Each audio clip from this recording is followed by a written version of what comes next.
Olá, um bom dia para você. Hoje é segunda-feira, 30 de maio, e o Senado Notícias está no ar. Vamos direto para o nosso telão conferir a agenda de hoje aqui no Senado Federal. Vamos conferir aqui. Às 9 horas da manhã, a primeira comissão do dia, a Comissão de Direitos Humanos, faz uma audiência pública para debater a criação do Dia Nacional do Planejamento Familiar. Às 10 horas, a Subcomissão Temporária para Acompanhamento da Educação na Pandemia debate com especialistas condições para que o estudante se sinta bem no ambiente escolar, com protocolos de segurança sanitária. Às 2 da tarde, começa no plenário do Senado o seminário Mais Mulheres na Política. O evento vai reunir políticos, pesquisadores e artistas para debater a baixa representatividade das mulheres nos diversos espaços de poder. Esse seminário Mais Mulheres na Política, que começa às 2 horas, vai apresentar uma pesquisa do Data Senado que revela que as brasileiras se sentem discriminadas no ambiente político. Segundo o último levantamento do IBGE, as mulheres representam a maior parte da população brasileira e também dos eleitores no país. Apesar disso, a representatividade feminina em cargos eletivos ainda é baixa. As mulheres são mais de 51% da população e apenas 15% das nossas representantes no Congresso Nacional. E as mulheres negras, que são mais de 28% da população, não passam de 2% da Câmara Legislativa. E uma democracia não está completa enquanto não houver proporcionalidade entre os representados e os representantes. É uma democracia falha, é uma democracia injusta. A pesquisa Equidade de Gênero na Política, realizada pelo Data Senado em parceria com o Observatório da Mulher contra a Violência, entrevistou mulheres e homens que se candidataram às eleições de 2018 e 2020 e revelou que 3 em cada 10 mulheres se sentiram discriminadas no ambiente político por causa de seu gênero. Não adianta elas apenas serem eleitas e, após serem eleitas ou ainda durante todo o processo eleitoral, elas sofrerem violência política de gênero e de raça. A violência política de gênero e de raça é uma das principais barreiras à entrada e permanência de mulheres na política institucional. E essa violência está baseada na mesma estrutura que violenta as mulheres na sociedade como um todo, em todos os âmbitos. O seminário Mais Mulheres na Política tem como objetivo estimular a participação feminina na política brasileira e vai contar com palestras e debates sobre como atingir essa meta. O objetivo é exatamente isso, é ouvir representantes dos mais variados setores, representantes do poder público, da sociedade civil, artistas, pessoas da academia, da universidade, pesquisadoras, enfim. A ideia é apresentar para o Brasil exatamente o que nós, na verdade, temos de melhor, de potencial e de necessidade de ampliação dessa representação. Falar sobre mulheres e sua representação nesse espaço público é dizer que a elas não é destinado apenas um ambiente doméstico, que podemos muito mais, que podemos ser protagonistas das nossas histórias, podemos fazer escolhas, decidir, tomar posição e mostrar que a democracia, ela é sim plural. O relatório da pesquisa vai estar disponibilizado a partir do dia 30 no site do Data Senado, assim como um painel interativo em que os usuários vão poder cruzar dados, se aprofundar nas questões feitas e tirar suas dúvidas. Espero vocês. Esta semana vai ser de esforço concentrado aqui no Senado. Comissões e plenário devem sabatinar e votar indicados a cargos em embaixadas e órgãos como o Conselho Nacional do Ministério Público e o Conselho Nacional de Justiça. A semana vai ter também sessão conjunta do Congresso Nacional. Na quinta-feira, senadores e deputados devem analisar os vetos do presidente Jair Bolsonaro às leis Paulo Gustavo e Aldir Blanc de apoio à cultura. Na pauta estão 18 vetos presidenciais a projetos aprovados por senadores e deputados, a maioria já trancando a pauta. Entre eles está o veto a quase 40 dispositivos da lei que criou o marco legal das ferrovias. O governo vetou, por exemplo, a preferência para as atuais concessionárias conseguirem autorizações para atuar em sua área de influência. Está na pauta também o veto parcial ao projeto de desestatização da Eletrobras. O texto foi aprovado em maio do ano passado. Entre outros artigos, o presidente Bolsonaro vetou a possibilidade de empregados demitidos após a privatização comprarem ações da empresa com desconto e também a permissão para que esses funcionários demitidos sejam realocados em outras empresas públicas até um ano após a privatização. Senadores e deputados deverão analisar ainda o veto integral ao projeto que definia o município de origem do produto como base de cobrança do IPI e ainda os vetos à nova Lei de Segurança Nacional. Foi vetada, por exemplo, a possibilidade de criminalizar a disseminação de fake news. O projeto previa pena de até 5 anos de prisão por comunicação enganosa em massa, mas o governo alegou que a medida feria a liberdade de expressão. Os vetos mais polêmicos são os que barraram recursos para o setor cultural. A Lei Paulo Gustavo, aprovada em março deste ano, previu o repasse de 3,8 bilhões de reais do Fundo Nacional de Cultura para o enfrentamento dos efeitos da pandemia sobre o setor, um dos mais afetados durante esse período. Mas o texto foi totalmente vetado pelo presidente Bolsonaro. O presidente vetou integralmente também a Lei Aldir Blanc II, que repassaria anualmente cerca de 3 bilhões de reais a estados e municípios para financiar projetos culturais. Pelo texto aprovado no final de março, esse repasse seria feito durante 5 anos. Produtores culturais e entidades ligadas ao setor se mobilizam para pedir a derrubada dos vetos. Um dinheiro que é da cultura, onde os profissionais passaram por momentos muito difíceis com a pandemia, né, com a reclusão total, sem trabalho, né, foi o primeiro setor a parar, o último a voltar, isso já foi muito falado, e é um recurso fundamental para essa retomada. A Lei Aldir Blanc, quando ela chegou, ela levou arroz com feijão para a mesa desses trabalhadores e dessas trabalhadoras. E nesse momento, nós temos a Lei Aldir Blanc II e a Lei Paulo Gustavo é sinônimo de retomada de um dos mais importantes setores da nossa economia. Lembramos que o setor artístico e cultural é responsável pelo PIB criativo, que representa 0,3% do PIB nacional.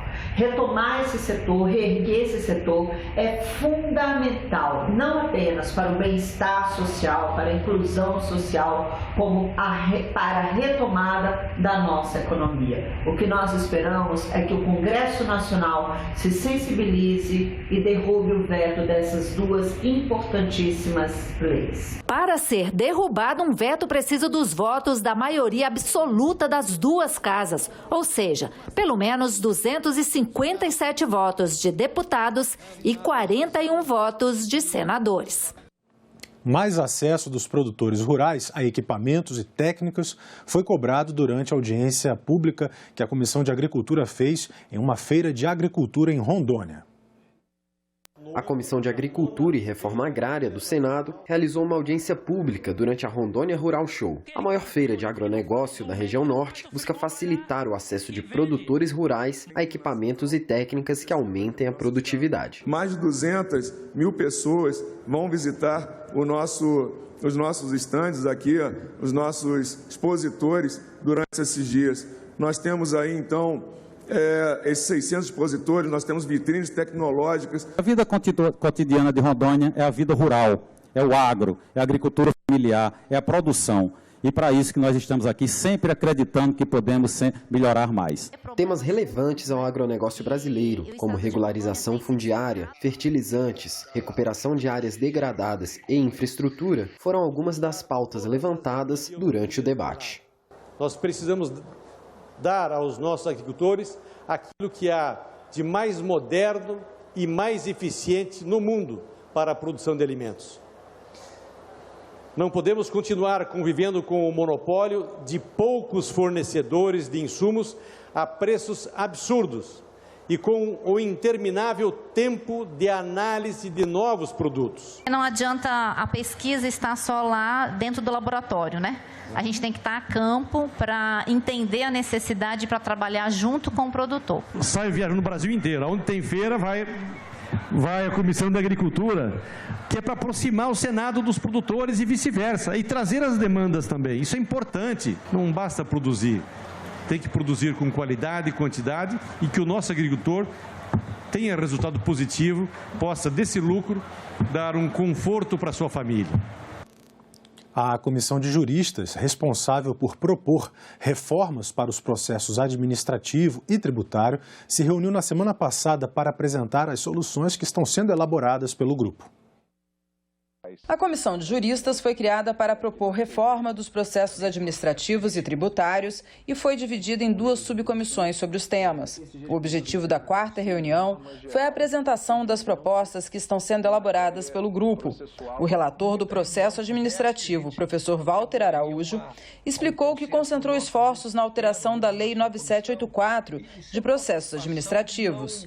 Sempre com a preocupação de não propor nada que seja assim, muito fora do que é viável de aprovação, sendo até um pouco conservador, mas trazendo novidades enfim, novidades importantes para a evolução da lei de processo. E a gente optou por concentrar esforços na alteração da lei 9784. A ideia é dar à lei 9784 o caráter de uma norma geral de procedimento em matéria processual administrativa, para que ela seja o parâmetro processual administrativo de toda a administração pública brasileira, né, em todos os níveis federativos, na União, nos estados, no Distrito Federal e nos municípios.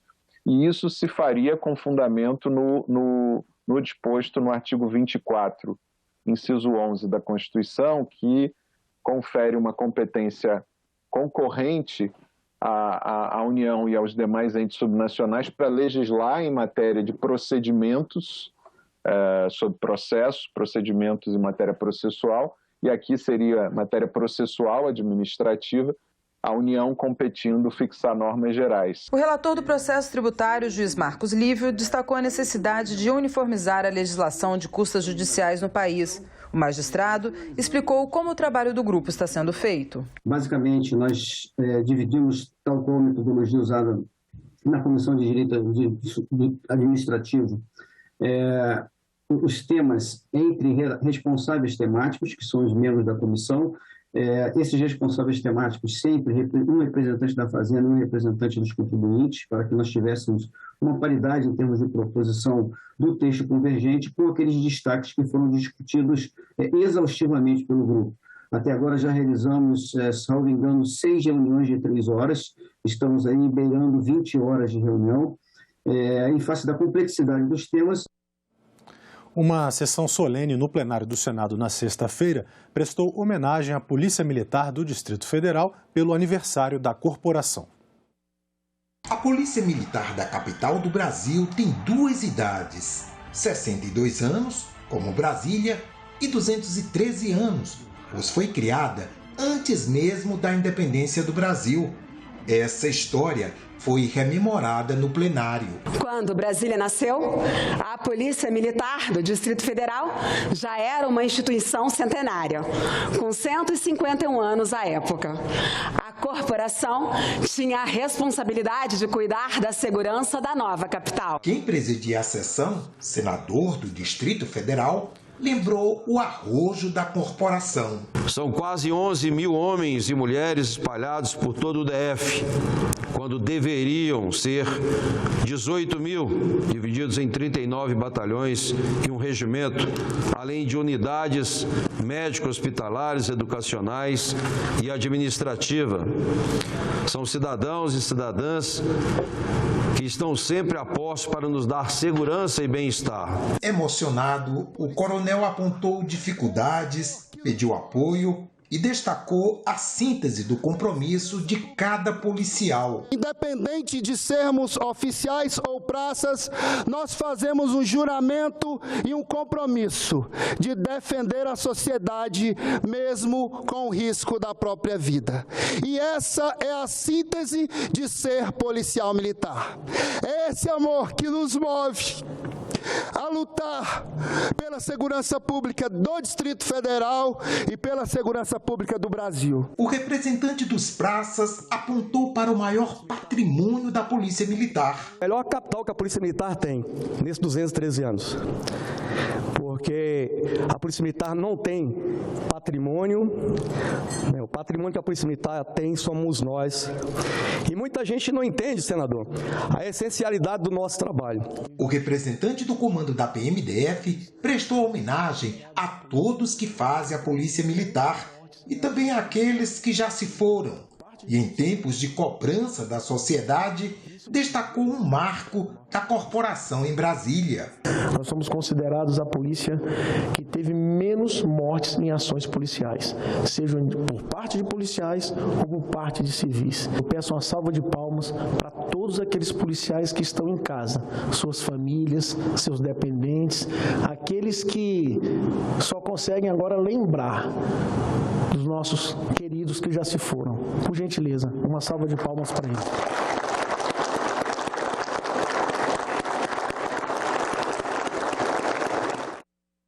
O termo em inglês homeschooling pode ser traduzido como ensino domiciliar, ou seja, fora do ambiente escolar. Um projeto que prevê essa alternativa foi aprovado na Câmara dos Deputados e agora chega ao Senado. O ensino domiciliar ou homeschooling foi aprovado em regime de urgência por 264 votos a 144 na Câmara dos Deputados. No Senado, onde não há consenso, o projeto não deve tramitar com a mesma celeridade. Ele prevê que o aluno ou aluna possa aprender em casa, orientado pelos pais ou responsáveis. A proposta prevê algumas exigências. Para participar do homeschooling, o estudante deverá estar matriculado numa instituição de ensino que será responsável pelo cadastro e avaliação do aprendizado. Um dos pais ou responsáveis deverá ter nível superior ou técnico profissionalizante em curso reconhecido, comprovado no ato da matrícula, além de certidões criminais negativas. Caso aprovada no Senado, a lei entrará em vigor 90 dias após a publicação. Qualquer estímulo ao aprendizado, à busca do conhecimento, deve merecer apoio. A modernização dos métodos para o aprendizado completo é fundamental. E essa liberdade de escolha, né? Aqueles que querem ir para a escola, vão para a escola. Aqueles que querem estudar em casa, se acharem que aprendem mais em casa, obviamente terão esta oportunidade. Para os defensores da proposta, não se trata de fazer oposição à escola regular. O homeschooling seria mais uma opção para as famílias brasileiras. A polêmica, no entanto, está lançada. Os adversários argumentam que colocá-lo em prática iria muito além dos recursos humanos e financeiros disponíveis. E as críticas não param por aí. Nos termos da legislação, caberia ao Conselho Tutelar a fiscalização da educação domiciliar. É uma afronta ao trabalho do Conselho Tutelar. Primeiro porque esse órgão é um órgão que não é técnico em sua essência. Então, qual a fundamentação legal, qual o respaldo legal que leva um conselheiro tutelar a atestar que um caso de homeschooling, um caso onde uma criança está recebendo o ensino domiciliar, está acompanhando o desenvolvimento pedagógico necessário? Quem é contra o ensino domiciliar classifica a proposta como elitista, além de não levar em conta a socialização como parte fundamental no desenvolvimento da criança. A gente com certeza, aprende valores importantes em família, mas é preciso ampliar os horizontes da criança, porque a aprendizagem ela não se resume apenas em reproduzir esses conteúdos aprendidos sem refletir sobre eles. É importante também reconhecer e colocar em discussão os limites do ensino em domicílio. Nesse sentido, é uma demanda voltada para poucas pessoas. Família com acesso à educação poderão usufruir dessas possibilidades, mas e as outras, Vim falar de homeschooling, eu moro na Inglaterra, meu marido foi educado em casa até os 9 anos de idade, e pensar nessa realidade no Brasil é algo que chega a me preocupar, porque a gente sabe que envolve uma cultura educacional como um todo, não apenas os pais, não apenas as escolas, não apenas as crianças, é toda essa comunidade. Então, talvez deva se pensar primeiro em como mudar o ambiente escolar para que ele tenha aquilo que os pais buscam quando eles fazem uma educação em casa. O senador Flávio Arnes será o relator da proposição na Comissão de Educação. A previsão é de um longo debate. A escola é muito mais do que isso. É um ambiente de socialização, de amadurecimento emocional, de convivência com os contrários, de convivência com os diferentes, que as pessoas aprendem desde criança a respeitar os outros e saber que o mundo é plural e a escola é plural. Por isso mesmo, eu acho que isso é um retrocesso do ponto de vista educacional e irei trabalhar no Senado para que essa matéria não seja aprovada. A redação da Rádio Senado agora se chama oficialmente Redação Repórter Larissa Bortoni. A placa foi descerrada na última sexta-feira em uma cerimônia com familiares e colegas de trabalho. A homenagem à repórter Larissa Bortoni foi pensada pelos colegas da Rádio Senado poucos dias depois da morte da jornalista, em 2019, aos 50 anos, devido à embolia pulmonar. No ano seguinte, a ideia virou projeto de resolução, apresentado pela senadora Simone Tebet, do MDB do Mato Grosso do Sul, e relatado pelo senador Carlos Viana, do PL de Minas Gerais. O texto foi aprovado em plenário em março de 2022. Aquela placa, na verdade, independente da sua estrutura física e das letras que ela é feita, ela sempre esteve ali, desde o dia que a Larissa foi embora. Porque desde aquele dia, ela permanece na redação da Rádio Senado. Apesar de nos deixar prematuramente, Larissa cumpriu sua missão e deixa entre nós a marca da saudade, que vai além da placa. Deixa inspiração, orgulho e vontade de querer sempre contar histórias, incansavelmente. Ela dava voz a grupos oprimidos, discriminados, pessoas invisíveis. E a Larissa corria atrás, fazia uma matéria, como disse o Adriano, muito bonitinha, muito sensível. E aquilo ali era muito reconhecido. Esse trabalho ela deixou, está aí, né? É o legado dela. Agora ali vai estar um nome que representa muito para o jornalismo, para o serviço público, para a comunicação pública. Então, quando tivermos falta de ideias para pautas, olhemos para aquele nome, para que a Larissa seja a nossa lâmpada. Larissa Bortoni era formada em jornalismo pela Universidade de Brasília e trabalhou na comunicação do Senado por 20 anos, depois de aprovação em concurso público em 1998. Ela cobria o dia a dia da atividade legislativa e produzia também reportagens especiais que receberam diversos prêmios de jornalismo, geralmente com foco em problemas sociais enfrentados pelas minorias. Que bom que ela teve essa alegria, que bom que ela teve a oportunidade de conviver com todos vocês. Acreditava, ademais, que o povo deve saber dos horrores que representam a violência contra a mulher, e ganhou um prêmio por isso. Da vida desgraçada que levam as pessoas que sofrem por transtornos mentais, e ganhou outro prêmio por isso também. Acreditava, por fim, que a Rádio Senado deve transmitir da melhor forma possível o trabalho dos nobres representantes do Senado da República e dos interesses dos seus eleitores. Nós ficamos por aqui. Você pode rever as reportagens desta edição na nossa página na internet. É só acessar senado.leg.br/TV. Muito obrigado pela sua companhia e continue sintonizado aqui na TV Senado.